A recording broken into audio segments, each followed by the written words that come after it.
the importance of being spiritually alive. The first one is there is a level that God wants us to reach with Him on the spiritual realm. But this cannot happen if the part of us that connects with God is already dead.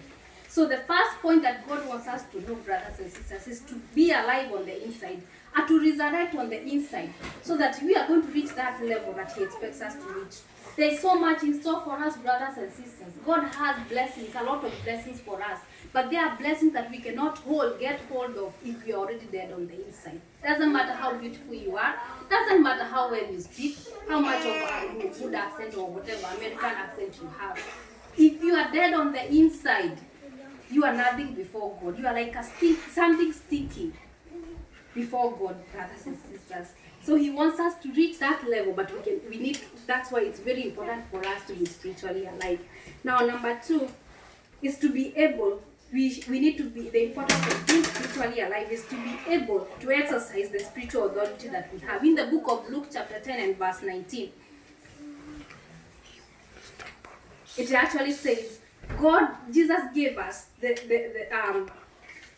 authority to open and lock doors, to trample on snakes and scorpions, and to overcome all the power of the enemy, and to reach a level where the enemy cannot harm you. Now, there is a part also in the Bible that some disciples actually wanted to go and exorcise some demons. And the demons were there, my brother, asking him, Sasa wewe, we know Peter and we know Akina John, who are you?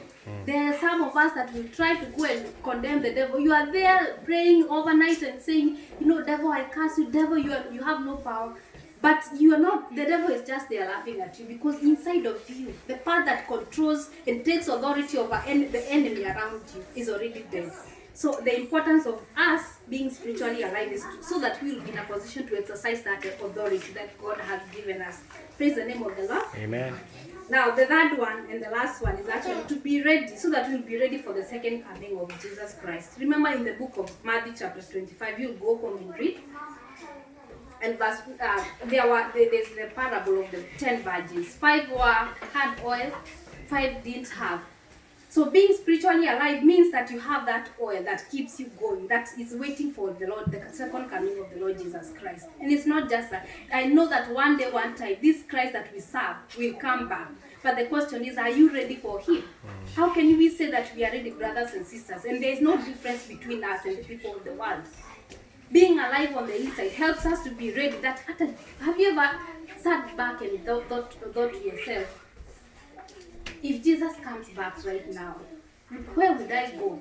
And deep within you, you know very well, there's something that will tell you whether you go to heaven or you go to hell. Praise the name of the Lord. So one reason of importance of us being spiritually alive is actually so that we'll be ready for the second coming of the Lord. Now, even as I come to the final part, I want to close with one verse, and just to share with us Ephesians chapter 5 and verse 13 to 17. It says, "Wake up, sleeper, and rise from dead, and Christ will shine on you. Be careful how you live.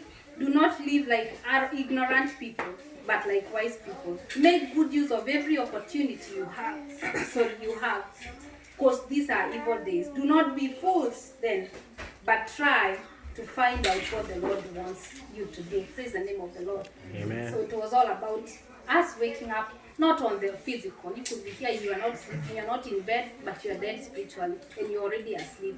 Tuamke tu, ndugu na dada, brothers and sisters. Let us wake up so that we are going to reach that realm that God has for us. Barikiwe sana. God bless you. Amen.